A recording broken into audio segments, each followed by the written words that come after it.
Usted está escuchando Consejo Recetado, un podcast creado para educar a las personas en temas de salud mental y propiciar una conversación con la esperanza de reducir el estigma, normalizar la salud mental y hablar comúnmente de estos problemas. Este podcast no está supuesto a sustituir ningún tratamiento con un profesional de la salud mental y no debe ser utilizado como herramienta de diagnóstico y o tratamiento. Mi nombre es Carla Delcom, yo soy una enfermera licenciada en medicina psiquiátrica y como siempre estoy aquí junto a mi compañera.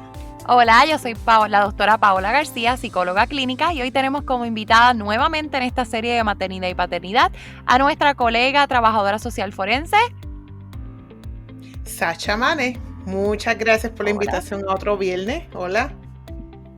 Hola, hola. Hola chicas, ¿cómo están las dos en el día de hoy? Muy bien, muy motivada, feliz. Han habido cosas muy bonitas pasando pues con este podcast. La semana pasada, no la otra, dijimos que estábamos en 100 reproducciones de nuestro podcast. Al momento que estábamos grabando el que salió, ¿verdad?, la semana pasada el podcast, el 1 de julio, para decirlo así, porque es cuando estamos grabando, ya teníamos 165 reproducciones y tenemos gente. Sí, y lo más increíble y lo más que me sorprende, pues que, claro, hay gente en los Estados Unidos, en Puerto Rico, pero tenemos gente que nos escucha desde Ecuador, desde España, desde Perú, desde Irlanda, y dice aquí que la persona en Irlanda o las personas en Irlanda hacen un porcentaje mayor que las personas que nos escuchan desde Puerto Rico. Eso que me intriga saber y pues le enviamos saludos a esa persona que desde allá nos escucha y nos sigue. Así que muchas gracias por el apoyo a toditos nuestros oyentes. Y como dijimos, bienvenidos de nuevo a otro episodio más de Consejo Recetado. Y vamos a continuar el tema de la depresión postparto, la depresión perinatal y todo lo que empezamos a hablar en el episodio anterior, que fue el 4.2. Y vamos a continuar con donde nos quedamos, que estábamos hablando de los factores de riesgo. Y hoy vamos a irnos más para profundidad a hablar también de los síntomas de la depresión. Cuáles son esos síntomas, qué esperar. También podemos dar ejemplos de historias de nosotras como profesionales. Así que hoy va a ser un capítulo interesante y como dijimos, este tema tiene mucha tela que cortar, así que esperen para más episodios sobre este tema. Y claro, y siempre haciendo el hincapié de que lo que se va a hablar aquí está con propósito de crear una conversación, de informar, y que no significa necesariamente que todas las personas que experimentan depresión postparto pasan por todos estos síntomas o que todo es lo mismo. Cada persona es un mundo, cada persona pues sufre o pasa por situaciones bien diferentes y únicas, pero que esta información aquí se tome como referencia para saber cuándo buscar ayuda o como familiar cómo ofrecer esa ayuda a la mamá o al papá que esté experimentando pues estos síntomas de depresión. Bueno, chicas, entonces yo les pregunto, sin ni siquiera todavía irnos muy adentro, ¿qué factores de riesgo ustedes pensaban que tenían ustedes cuando decidieron tomar la decisión de ser mamás? A mí en mi caso, como mencioné en el podcast anterior, yo soy originalmente de Puerto Rico, llevo viviendo en los Estados Unidos 10 años, no tengo nadie, prácticamente mi familia está toda en Puerto Rico o en Florida o en Texas, no tengo nadie aquí en Massachusetts como en New Hampshire como familia cercana. Tengo la familia de mi esposo que son espectaculares, lo mejor que me ha podido pasar, pero yo creo que a mí me jugaba en mi mente como que, wow, me va a hacer falta mi mamá, me va a hacer falta mis tías, mis primas, y más viniendo de una familia tan familiar y tan cercana, porque somos un montón de primos y somos como hermanos. O que en mi caso, pues yo sabía que eso iba a ser algo que podría afectarme en mi periodo postparto. Y a ti, Sasha, que si pensaste en algún momento que estaba en riesgo también, o si es algo que no te pasó ni por la mente. Pues yo lo visualicé a través de mi diabetes. El cambio en el cuerpo, la toma de decisiones en cuanto a la nutrición. Y obviamente también comparto tus sentimientos de tener a la familia lejos, que ese es el apoyo. Yo siempre de chiquita decía, pues dejo el bebé en casa de mami, voy a trabajar. Y eso pues era una ausencia de familia, no hay un apoyo familiar por la distancia, claro está. Y eso fue un factor de riesgo. Claro que fue un factor de riesgo. Yo creo que es bueno que lo compartan porque pues a pesar que vamos a decir los factores de riesgo que pues, ¿verdad? Que hemos investigado y que sabemos por nuestras profesiones, es bueno también decir los que tenemos cada uno personal, porque tú puedes leer algo, porque a veces nosotras las mujeres tendemos a buscar información y leemos muchos libros y nos preparamos cuando nos enteramos que estamos embarazadas o cuando decidimos, ¿verdad?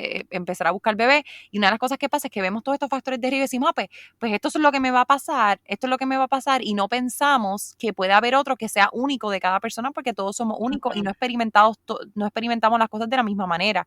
Igual que nosotros hemos hablado antes en otros episodios que personas con depresión o ansiedad no lo experimentan igual para todos, aunque sea el mismo síntoma, no lo experimentan igual. Así mismo pasa en el proceso de maternidad y paternidad.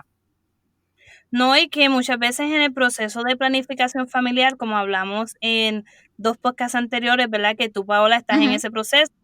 Tu enfoque fue en los queloides, en ir a los doctores y ver cómo, y yo sé que como psicóloga, pues tú sí tomas en consideración otros aspectos, pero es bien pocas las personas, y esto yo soy así como generalizando, a lo mejor me equivoco, pero no todo el mundo considera estos factores de riesgo para depresión postparto, ¿no? Como que no nos ponemos a pensar, ay, estoy sola aquí, déjame esperar a lo mejor a que mi mamá que dijo que se iba a mudar, o no pensamos en esos factores de riesgo que nos pueden más vulnerables a tener problemas emocionales después de tener un bebé. Y al igual que planificamos financieramente o tener la casa o tener el trabajo, también deberíamos planificar emocionalmente en el estado que nos encontremos en ese momento, que nos haga más, no aptos, sino nos prepare de una forma más fuerte, nos haga más fuerte psicológicamente y emocionalmente para entonces sobrellevar y sobrepasar todos esos estragos de lo que es la depresión y lo que es la maternidad. A mí lo que es la maternidad, el embarazo y la maternidad ya consecuente del embarazo, claro. Así es, sí. Y y es bueno también en mi caso, pues, exacto, en mi caso, como tú bien mencionas, en lo que lo es un factor de riesgo, pero también tenemos otros factores de riesgo como todas las mujeres los tenemos, y es el factor pues que no, los miedos que tenemos, pues que no sabemos cómo nuestro cuerpo va a reaccionar, porque no sabemos, las hormonas cambian, nuestro cuerpo cambia, ¿verdad? Las complicaciones en el embarazo, etcétera, etcétera, etcétera. Así que yo creo que una de las cosas bien importantes es la educación, educarnos y hablar con otras mujeres y hablarlo a calzón quitado, como decimos los puertorriqueños, hablarlo sin pelos en la lengua, porque a veces tenemos preguntas que aunque nosotras digamos, pero qué boba esa pregunta, como yo dije en el podcast anterior, pero hazla, por más boba que tú pienses que la pregunta es, hazla, porque a lo mejor es la misma pregunta que tiene la persona que tienes al lado. Porque es mejor hacer la pregunta y saber la respuesta, o no hacer la pregunta y quedarte con la duda y quedarte con la desinformación, quedarte con la información equivocada. Pero vamos a hablar entonces de lo que son esos factores de riesgo. Y cuando hablamos de factores de riesgo, son esos elementos, esos factores que nos hacen a las mujeres y a los hombres más vulnerables a entonces experimentar lo que son los síntomas de depresión postparto. Háblanos un poco de esto, Sasha. Sí, como Carla dijo, estos factores de riesgo no todos experimentan, ¿verdad? Estos síntomas, pero comúnmente se ven desarrollados, ¿verdad? En mujeres que han experimentado la depresión postparto. Tenemos los síntomas previos a una depresión, un diagnóstico de salud mental como es la ansiedad, un estrés postraumático, y ocurre mucho en que esto, porque muchas personas piensan que al estar embarazada los diagnósticos anteriores se eliminan, no, son sumados al embarazo y a todas las cosas que van creciendo y se van desarrollando en el embarazo. Claro. El haber tenido un embarazo múltiple, esto, déjame decir que para mí, si tuviese un factor de riesgo, porque yo me visualizo en un solo bebé que tengo y yo digo, Dios mío, si me hubiese salido gemelo, ¿qué yo hubiese hecho? Claro. Es difícil, imagínate 2, 3, 4, claro. Es sí, un y ahora los gemelos ya no, antes se Ujú. creía, ¿verdad? Y me parece un factor, un puntito interesante del saber, es que estaba hablando con, una vez fui a la ginecóloga y le pregunté sobre los gemelos porque siempre había tenido la duda, porque decían que era por línea familiar, pero ahora se está descubriendo que no necesariamente es por línea familiar, que puede pasar random, o como decimos en Puerto Rico, puede pasar porque te tocó y te pasó a ti, o sea, no necesariamente porque tienes primos o familiares que han tenido gemelos, quiere decir que hay línea familiar, puede pasarte y tú ser el primero en la familia que empieza a tener gemelos, porque por algún lado se empieza. Así que es importante mantenerlo en cuenta porque a veces nos quedamos con esa mentalidad de que no, de mi familia no hay gemelos, no puedo tenerlo, y he escuchado pacientes que han tenido gemelos y me dicen, mira, yo fui la primera y eso me causó como que un estrés adicional porque nunca lo pensé, nunca me visualicé. No, y que hay mujeres que teniendo, planificando bebés, ¿verdad? Que han pasado por problemas de infertilidad, pues se someten a tratamientos para quedar embarazadas Así y es. entonces esto le causa embarazos múltiples.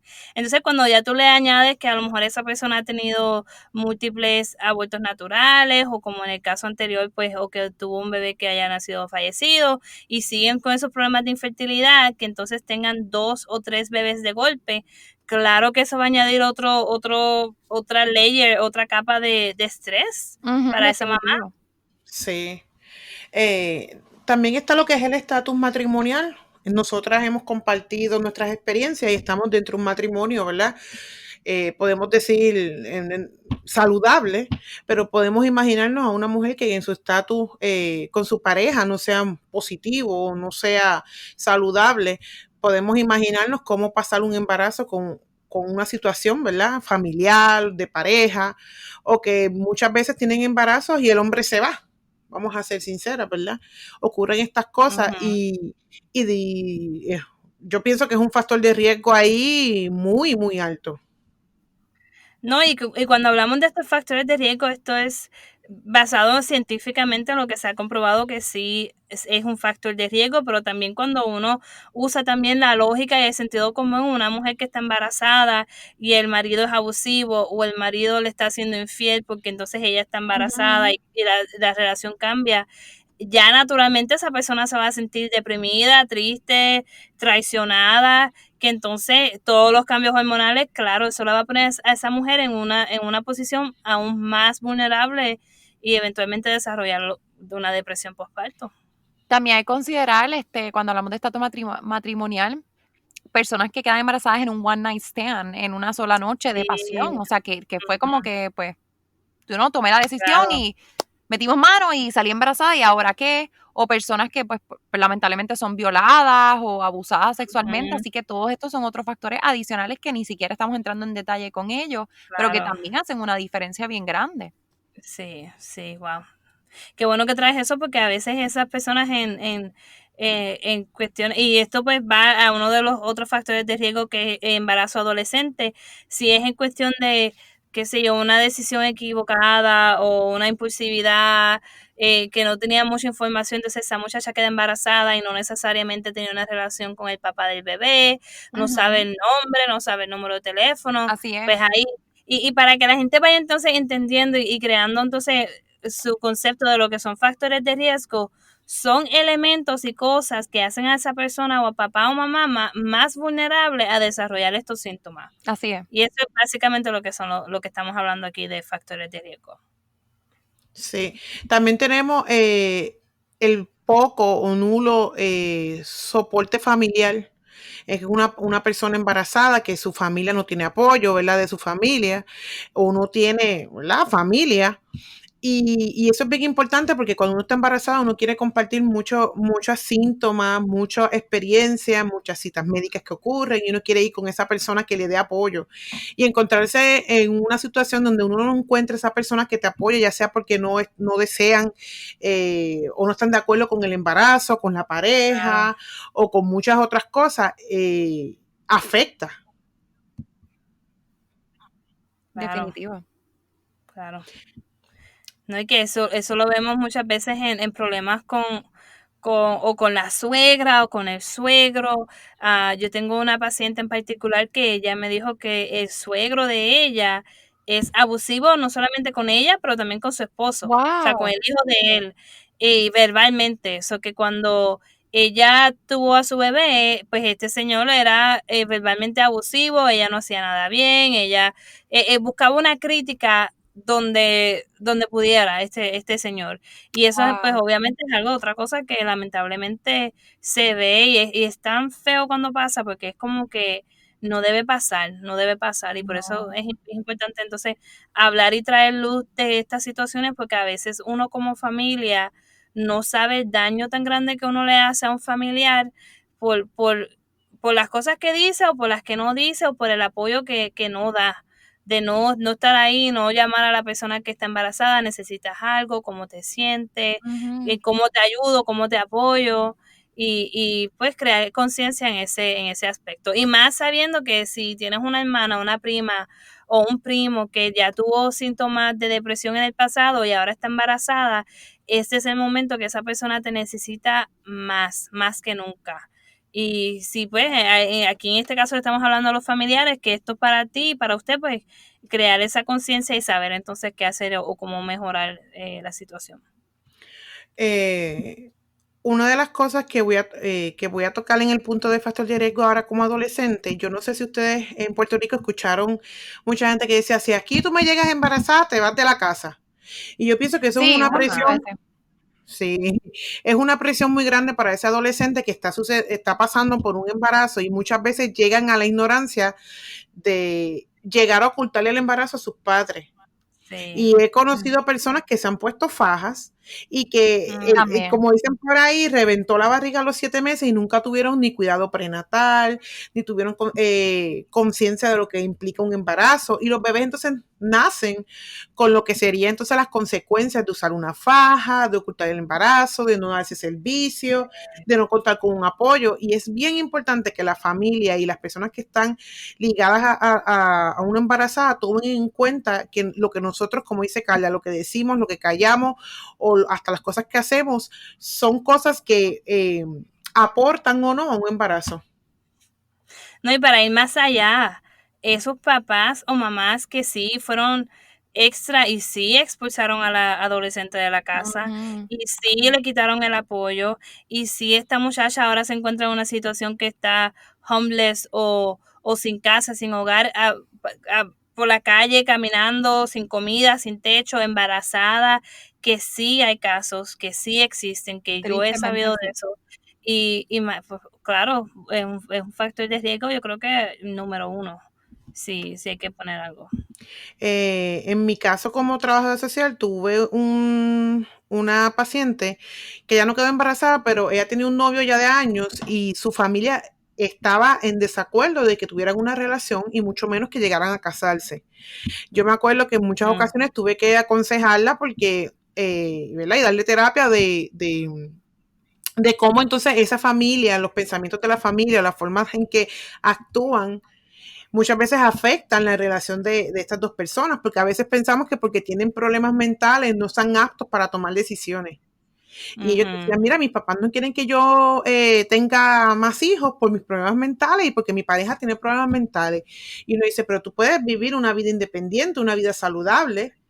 Eso no quiere decir, ¿verdad? Y es bien difícil para uno como profesional porque nunca está de uno decirle lo que tienen que hacer. Realmente uno le da consejo, pero Ujú. tampoco yo puedo decirle, no escuches a tu familia porque eso no es lo saludable. Tienes que escuchar solamente una voz profesional, pero es bien delicado.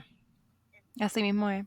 Sí. Y sumándole el factor que pasa mucho en culturas latinas, por lo menos yo en Puerto Rico lo viví cuando estaba en un hospital pediátrico, es que también hay mucha desinformación. Esto es un buen tema para quizás entrar más a fondo otro día, pero, y nosotros lo hablamos en un momento dado, es que hay mucha desinformación en el área de la salud femenina, en el área de la reproducción femenina, en el área de cuando tienes tu primera menstruación ir al ginecólogo. En Puerto Rico, una de las creencias, por lo menos en nuestro país, es que tú vas al ginecólogo después que tienes tu primera relación sexual, después que te casas. Tú no vas al ginecólogo en ningún otro momento. Y ahora mismo, pues se ha sabido que hay niñas hasta de 12, 13, 14, 15 años que tienen cáncer en el área vaginal o en el área de sus senos y no lo saben y están tratando de buscar la razón para el cáncer o para las condiciones de salud que tiene la persona y es eso.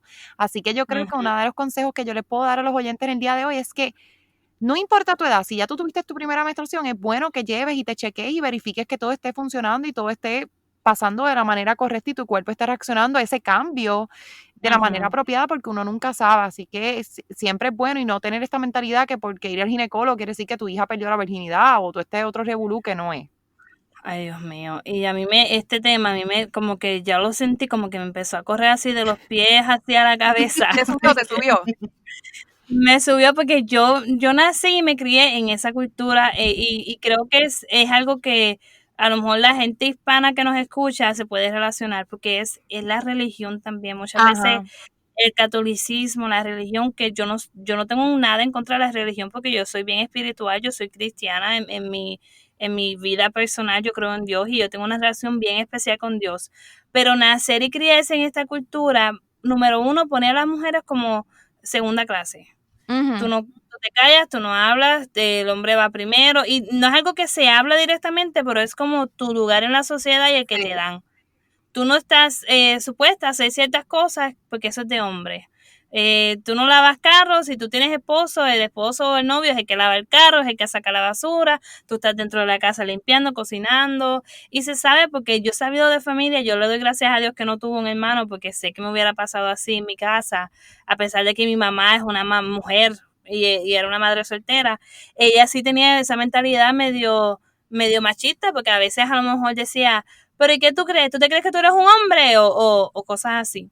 Y me da, no rabia ni nada, porque no soy una persona así de sentir rabia, pero cuando está el estigma también en nuestra isla, por lo menos en Puerto Rico, si una mujer va al ginecólogo, rapidito asumen que es algo o que tuvo relaciones sexuales, o que Ujú. está pasando con ella, o que tiene una enfermedad venérea, y rápido empieza ahí lo que es el dimes y diretes y ponerle a esta persona en la boca de todo el mundo sin de Así es. verdad saber. Otra cosa que pasa también, el uso de, este, de tampones versus el uso de pads. Si Sí. yo sabía de una amiguita mía que pues íbamos a una piscina o algo y una muchacha le dijo, mira, pues ponte esto y así te vas a poder meter a la piscina, no hay problema. La mamá ha hecho un escándalo porque eso era una falta de respeto. ¡Ah! La mujer lo tomó que allá al lado sexual de que eso le iba a quitar la virginidad y la insultó básicamente delante de todos nosotros porque en su mentalidad eso era algo inapropiado y tenía que ver con algo relacionado a tener sexo. Ajá. Yo quiero añadir algo con eso porque es que me da, no me da risa de esto, es que a veces como que mejor uno se ríe para no llorar o gritar, pero una de las cosas Ajá. que yo también pasaba mucho y tenía que explicarle a mis pacientes cristianos, porque tenía muchos pacientes cristianos cuando trabajaba para la iglesia, una de las cosas que pasaba era que yo tenía que como que sentarme y decirle, mira mi gente, y a veces lo decía así el calzón quitado, porque ya a veces soy demasiado, acá, en fin, calzón quitado con mis pacientes, una cosa que yo decía es que, hello, tú puedes, yo le digo, la gente piensa que el himen es como que esta cosa tan importante, la telita esta es como que lo más importante y tú no tienes eso, tú pediste, mira mi gente, eso se puede romper en cualquier momento, hasta tú haciendo jumping jacks, una vez me dijo el ginecólogo, Ajá. así mismo me lo dijo el ginecólogo, y es la manera más fácil de yo explicárselo a mis pacientes, eso se puede romper en cualquier momento, eso no define tu virginidad, así que por Exacto. amor a Dios, a todo lo que ustedes quieran, vean, tenemos que empezar a cambiar esa mentalidad porque es un estigma que le estamos poniendo a las personas. Sí, sí, y una presión y una cosa que es tan, eso yo pienso yo más que es inapropiado, porque se le da a Ujú. una mujer más valor porque entonces es virgen. O una mujer no puede tener muchos novios o muchas parejas sexuales, pero un hombre sí. Eso en un hombre denota hombría y en una mujer denota que es fácil o que es una cualquiera. Y Ujú. esto pues será un tema más adelante, un otro podcast completamente de que hablemos del machismo y de todas estas cosas, porque si nos quedamos aquí, mira, yo no paro porque a mí este Nos tienen tema que en ver, ustedes específico me nos da tienen que ver a las 3 en la cámara, me da sí. coraje y yo tengo dos hombres bebés que me toca criar y tengo la responsabilidad grande de yo asegurarme de que mis hijos sean respetuosos y que sean feministas también como lo es mi esposo, porque las mujeres somos nosotras mismas las que entonces inculcamos ese mismo machismo y esa Ujú. misma mentalidad en nuestros hijos y en nuestras hijas. Porque el papá a veces yo no creo ni que está tan interesado en eso, sino que a veces la mujer ese rol en la sociedad es que no las pone a ella en esa posición de crear los hombres como se ven, que en ese estereotipo de macho, y las mujeres como virgencitas, delicaditas, flores, pero no las dejan limitadas y no las dejan entonces pues seguir. Pero vamos entonces ahí drásticamente volver a los factores Aisha, de ¿qué tú querías riesgo. decir? Que te veo hace rato así levantando la mano en Sí, la cámara, como que yo quiero.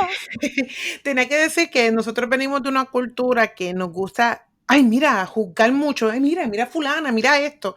Y que tanto en la salud mental como en la salud sexual o en la salud física, ¿verdad? En cuanto a un ginecólogo, es bien importante informarnos.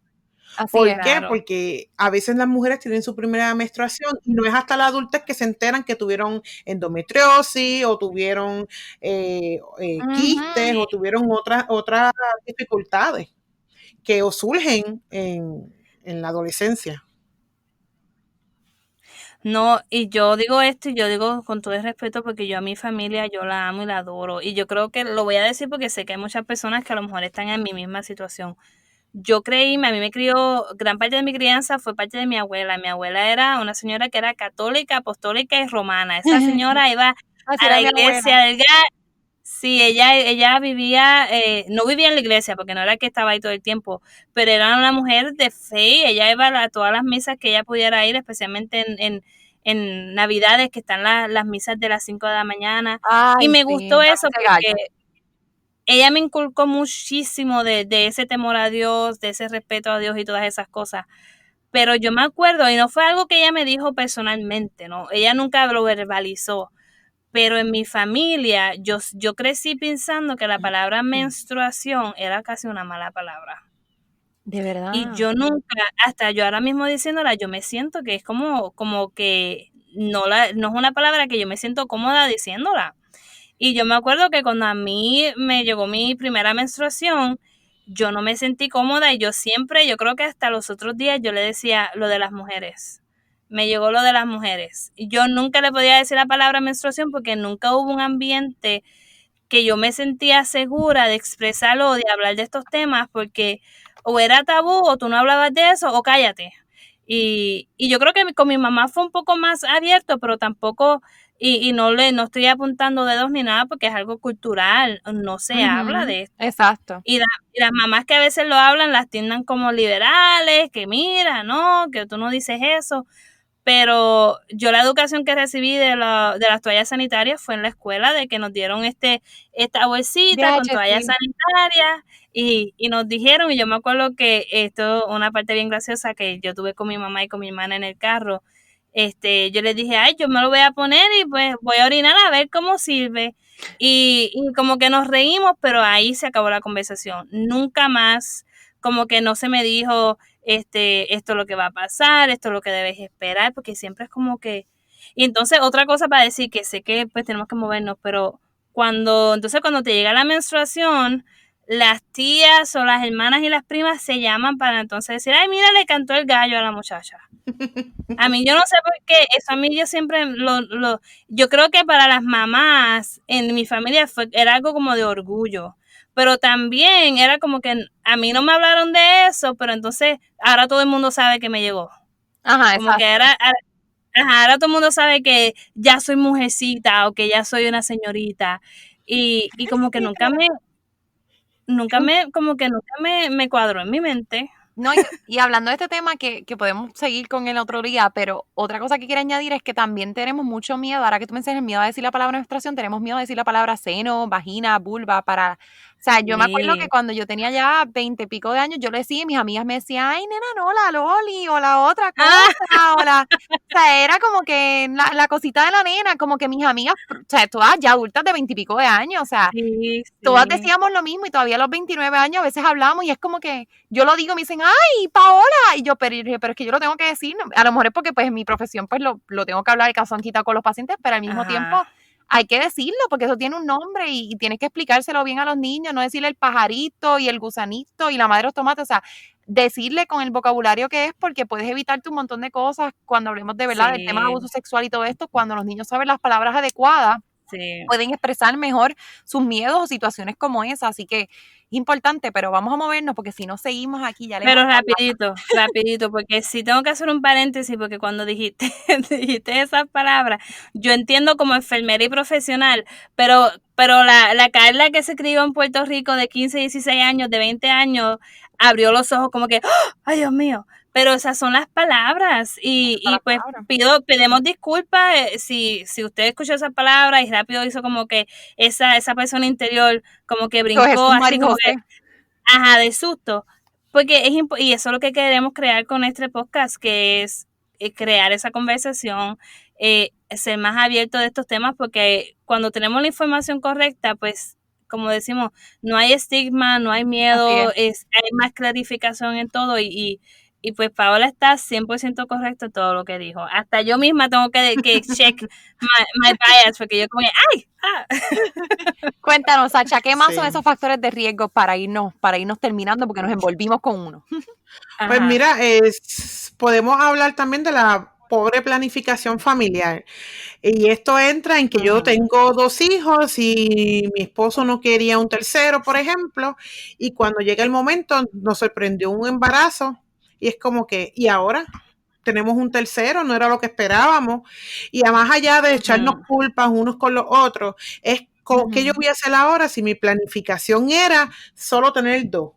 O nunca llegamos a comentar qué era lo que queríamos. Y esto ocurre muchísimo, muchísimo. Yo he visto personas que han llegado y me dicen, yo tengo 10 hijos, y yo le digo, sin modo de juzgar, yo le digo, Wow. ok, siempre te vistes así con 10 hijos, porque es que yo tengo que preguntarlo cuando yo veo a alguien con 10 hijos. Y me dice, no, realmente no, nunca se habló.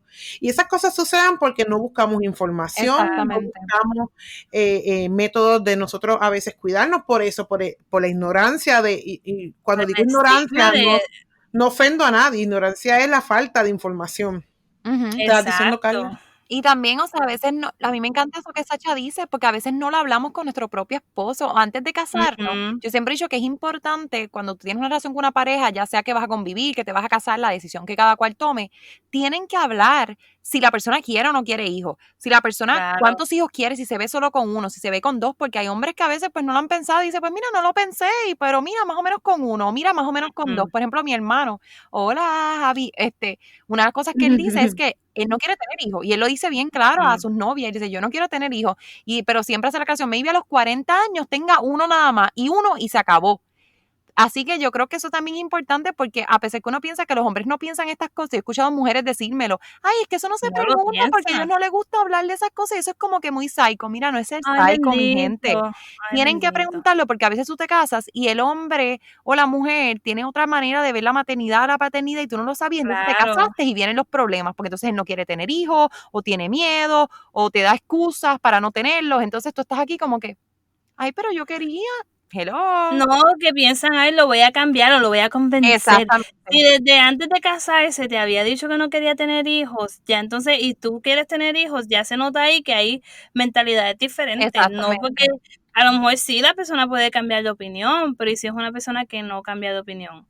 Y volviendo a lo que dijiste, Sasha, y Paola, de los métodos anticonceptivos, y volviendo al tema caliente que hablamos hace unos minutos, a mí nunca se me ofrecieron las pastillas anticonceptivas, nunca fue algo de que mi mamá o nadie se sentó conmigo a hablar, mira, pues esto es lo que pasa. Sí me decían, si quedas embarazada, yo creo que lo decían, ¿verdad? Todos los padres, ¿verdad? Si quedas embarazada, conmigo no cuente, qué sé yo qué.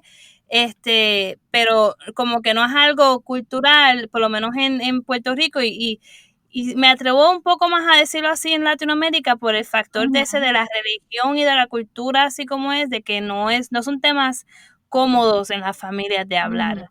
Y pues sí afectan la planificación familiar. Ajá, Sasha.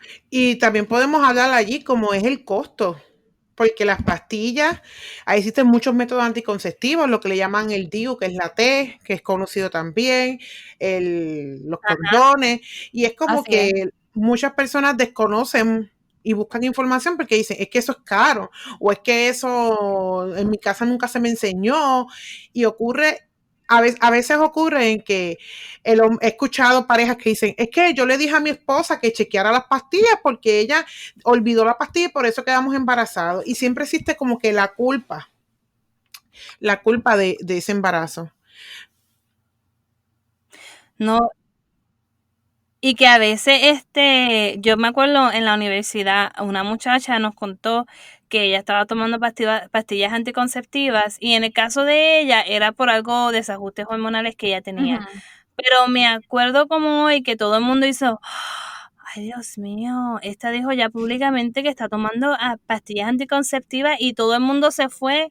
Esta tiene sexo, olvídate, y tiene sexo con un montón de gente Ese Y es limbo, como mucha que ignorancia sobre ese tema. sí, sí, entonces por eso algunas mamás y papás pues deciden no hablarle a sus hijos de sexo o de pastillas anticonceptivas o de condones, porque entonces dicen, si le hablamos de esto es como tirarlos a que vayan y tengan relaciones sexuales. Así Cuando es. al contrario, tú los enseñas y les das toda esta información, entonces ahora lo haces a ellos, los equipas de información para entonces tomar decisiones que sean más acertadas y más correctas, en vez de irse, como uno dice, a lo loco y como que sin saber, y entonces ahí pues uno no tiene la capacidad de tomar decisiones que son a Así es. favor de uno.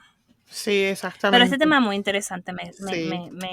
debemos hacer un podcast completamente en esto. Sacha, cuéntanos, También, ¿cuáles son los últimos 2 de los que encontraste? pues mira, ocurren los problemas financieros que van de la mano a lo que es la planificación, a lo que es el soporte familiar.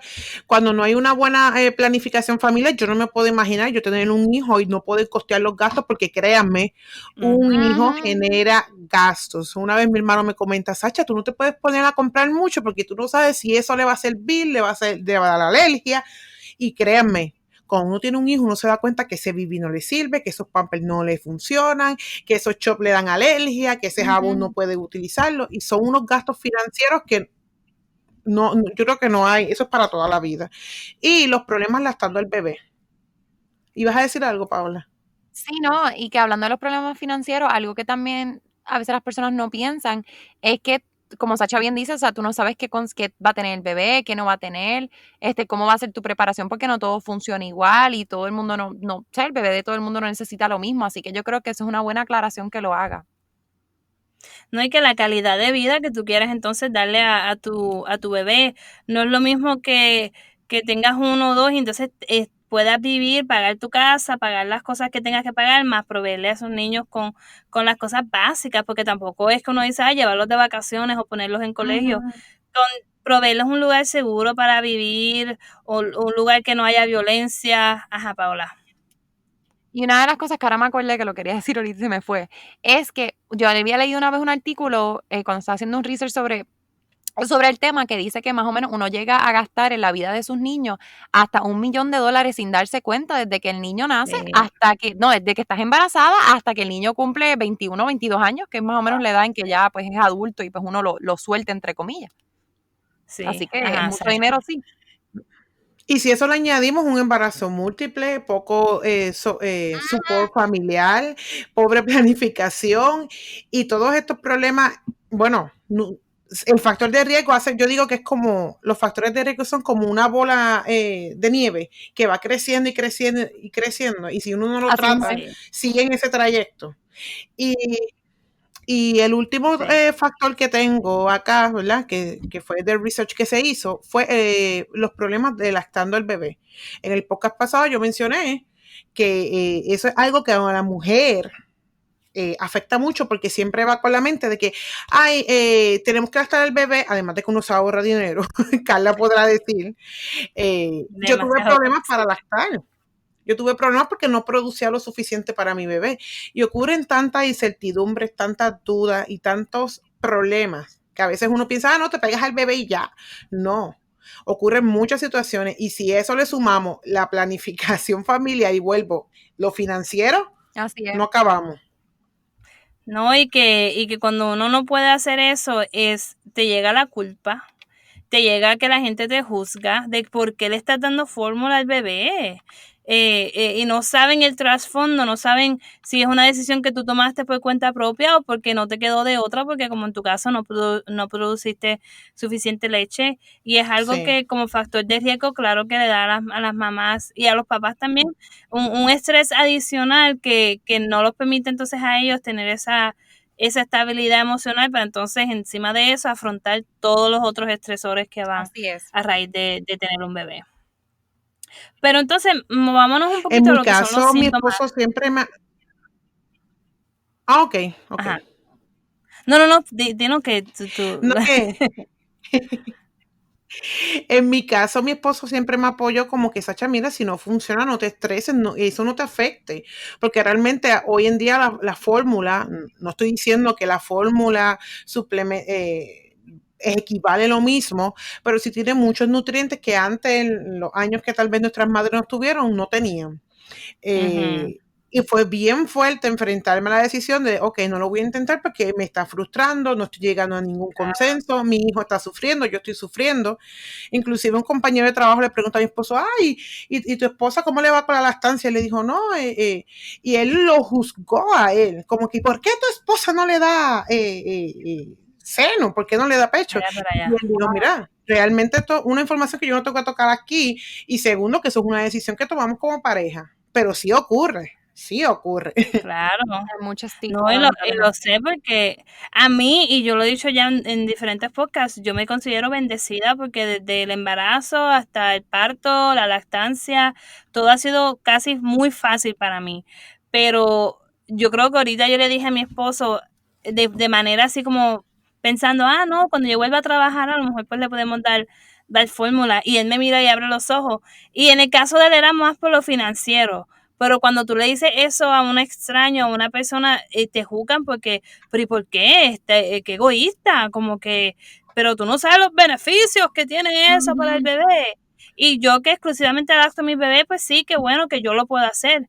Pero en el momento que yo no lo pueda hacer, mi bebé tiene que comer, mi bebé tiene que crecer. Así es. Y mi mamá me lactó por una semana o dos, me dijo ella, y después me dieron fórmula y yo estoy aquí hecha y derecha, completamente saludable, y así hay miles y millones de personas en el mundo. So que sí, la lactancia es importante, pero entonces hay que tomar en consideración cómo entonces apoyar a la mamá para que se sienta ok y se sienta bien por X o Y razón que ella no haya podido lactar al bebé. Así mismo es. Y lo mismo pasa cuando las mujeres tienen cesárea versus un parto natural, así que esas dos cosas hay que normalizarlas, hay que normalizar la lactancia, hay que normalizar la fórmula, hay que normalizar la cesárea, hay que normalizar los partos naturales, todo te hace madre, no hay uno mejor que el otro. Exacto, y que la gente tienen que mind their own business, tú sabes, que no se Ocúpate de metan ti tanto, mismo. exacto, que no se metan tanto en la vida de los demás, porque es como que dan consejos que nadie les ha pedido. Muchas veces te dicen cosas que no están tomando en consideración tus necesidades y las necesidades de tu familia, Así es. sino sus intereses, sus propios judgment en la cabeza de ellos de lo que está bien o mal, también a veces basado en la religión, que a veces hay gente que lo juzgan por tener un solo hijo. Así Que es. si pones planificación familiar bien, yo tengo un solo bebé, lo puedo mantener. Ay, no, pero ¿cómo lo vas a dejar solo? No le vas a dar una hermanita, un hermanito, ese nene va a sufrir tanto, y por ahí siguen y siguen y siguen. Y pues entonces pues se mueve a lo que nosotros queremos hablar, ¿verdad? Que ya pues es la depresión postparto. Entonces habíamos hablado en el otro podcast anterior que las mujeres, un 80% de las mujeres experimentan lo que son los baby blues, que es un periodo de ajuste que la mamá pasa después de haber tenido al bebé, que puede durar de 2 a 3 días o hasta 10 días o un par de semanas generalmente, y es pues debido a los cambios hormonales, al cambio pues en la estructura de la familia. Los síntomas pueden incluir pues fatiga, un poco de debilidad, sentirse triste o con el Lloroso. afecto lloroso o deprimida, irritabilidad. Ese tipo los baby blues no requieren tratamiento. Las mujeres usualmente lo que hacen es que pues van a su doctor, les revisan, las monitorean, y los síntomas usualmente se disipan y como que mejoran. No necesariamente afecta la habilidad de la mamá de cuidar del bebé o de hacer cosas en la casa, sino que pues son par de días o par de semanas que ya se siente como que bien sobrecargada, bien baja. Sí, lo que se recomienda es motivarla mucho a la mamá, darle mucho lo que llaman en Estados Unidos reassurance, recordarles y animarlas y motivarles, decirle todo va a estar bien, estás haciendo un buen trabajo, esto es normal que tengas estas emociones, normalizar y darle ese apoyo a la mamá es lo más importante, ¿verdad? Es el tratamiento más importante. Pero entonces a eso nos movemos a los factores de riesgo que ya mencionamos. Si la mamá experimentando esos baby blues no tiene ese apoyo familiar, no tiene pues la capacidad, vamos a decir que no pudo lactar al bebé, financieramente ella no puede costear lo que es la fórmula, o alguien está constantemente recordándole, mira, que lo estás haciendo mal, o el papá no ayuda con levantarse y cambiar los pampers, pues entonces ahí es donde vemos que de ese 80% de las mamás que tienen los baby blues, de 10 a un 20%, pues oficialmente sí son diagnosticadas con lo que es la depresión postparto. Y la depresión postparto es cuando esos mismos síntomas de los baby blues, pues ya no duran 2 o 3 días a 10 días, sino ya que es un periodo más prolongado de 2 semanas o hasta a veces un año. O lo podemos ver en ese periodo de 2 semanas después del bebé haber nacido hasta al año que el bebé haya nacido. Que lo que quiero decir es que no necesariamente aparece a la semana o a las 2 semanas. Pueden pasar 6 meses que la mamá tuvo el bebé y entonces ahí desarrollar pues los síntomas de depresión. Nosotros tenemos un episodio completo en depresión en lo que hablamos un poco de los síntomas de depresión, pero en cuanto a la depresión postparto, pues se enfoca más a la falta de concentración, a la culpa, a que no estoy haciendo un buen trabajo como mamá, la irritabilidad, la ansiedad. Los síntomas son peores por las noches, se le ve el ánimo está bien deprimido, están ansiosas, no tienen ganas de nada. Una de las cosas que pasa también es que el líbido o las ganas sexuales de la mujer también reducen.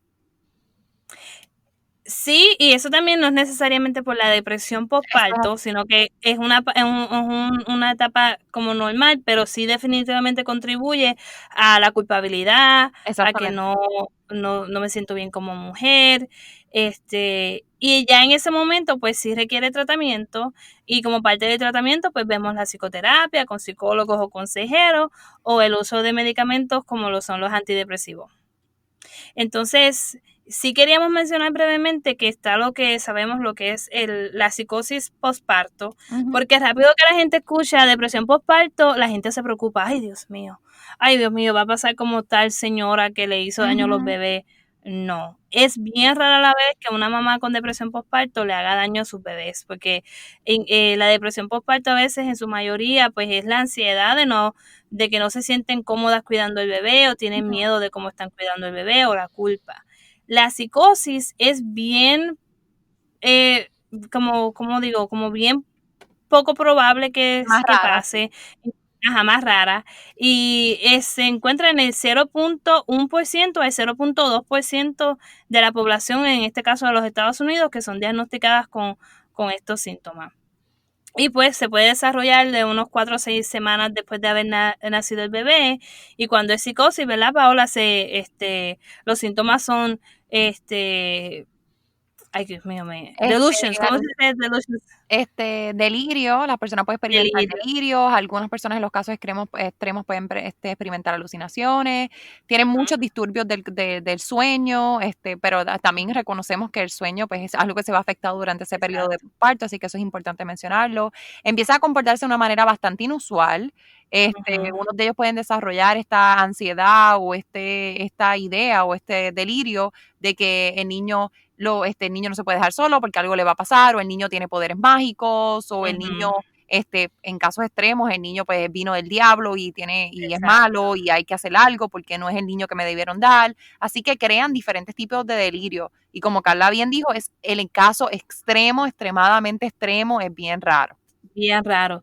Y también en esos casos de psicosis, esas mujeres pues tienen un brote o un break con la realidad, como que ellas no saben discernir lo que es real y lo que no es real. Correctamente, sí. Por eso es bien importante que cuando sabemos de casos de una mamá que está pasando por esto, a pesar del caso de que sea lo más horrible que uno a veces ha escuchado, que terminen haciéndole daño a los bebés, yo no justifico nada, pero es una situación severa de un problema mental donde la mamá no sabe lo que está haciendo porque tiene ese break, como que se rompe la realidad, la habilidad de ella de discernir, Y sí ha habido de casos de mamás que han matado a sus bebés porque ellas están convencidas y a veces ven físicamente por los delirios y las alucinaciones de que su bebé no es su bebé y es otra cosa. Pero como dijimos, es bien raro los casos, es menos de 1% de la población que experimenta esto, y si hay medicamentos y si hay tratamientos, en este caso pues se usarían antidepresivos o antipsicóticos, y pues sí una combinación también de terapia para ayudar a veces a las mamás a tener como unos ejercicios que le ayudan a lidiar con las alucinaciones o a veces a discernir lo que es la realidad o lo que en ese caso es un poco más difícil, pero el soporte más que nada. Y en algunos casos es posible la hospitalización también. Sí, sí. Y yo no sé si llegamos a hablar en uno de nuestros podcasts anteriores de que sí, el ECT o Electroconvulsive Therapy, yo había sabido de una paciente que lo usaron Sí. con ella embarazada porque ella sí tenía pues bipolaridad y sí se creía que podría entonces causarle daños a ella o afectar su habilidad de Así mismo. cuidar al bebé. Entonces, ¿qué es importante que resaltemos? ¿Qué hacemos? Pues lo importante que tenemos que decir que se pueden llevar del día de hoy es que hay tratamientos. Hay tratamientos para esto. No están solas, no están solos mujeres y hombres, porque los hombres también pasan por posparto y eso lo hablaremos en nuestro próximo episodio. Pero sí es importante que sepan que hay tratamientos. Hay terapia psicológica, terapia con trabajadores sociales, terapia con nurse practitioners, enfermeras licenciadas como Scarla. Hay medicamentos. Hay un porcentaje de mujeres que se recuperan, se estima que actually el 80% de las mujeres se recuperan, así que no piensen que porque tengo depresión postparto, ahora soy depresión y soy depresión por el resto de mi vida y ahora deje de ser Paola y mi nombre es depresión, no. Usted no se deje definir por un diagnóstico, usted sigue siendo usted, simplemente que necesita ayuda de la misma manera que Sacha necesita tomarse sus medicamentos de la diabetes, de la misma Exacto, manera usted se tiene que exacto. tomar sus medicamentos y su terapia para bregar con su depresión. Y que es importante también resaltar que muchas veces hay mujeres que no hablan de que tienen depresión postparto porque tienen miedo a que le quiten sus bebés o que las pongan en esa categoría, Ujú. como ya hemos hablado de las mujeres que tienen psicosis postparto. Son dos cosas completamente diferentes. Así es, Psicosis ya son casos que son severos, extremo. extremos y afecta el funcionamiento de esa persona en la sociedad y la habilidad de cuidar el bebé. En la depresión sí puede afectar la habilidad de la mamá de cuidar del bebé, pero no porque la mamá tenga depresión ya significa que la mamá va a hacerle daño al bebé o que la mamá va a desarrollar esos síntomas de alucinaciones porque son dos desórdenes completamente Así mismo es. diferentes.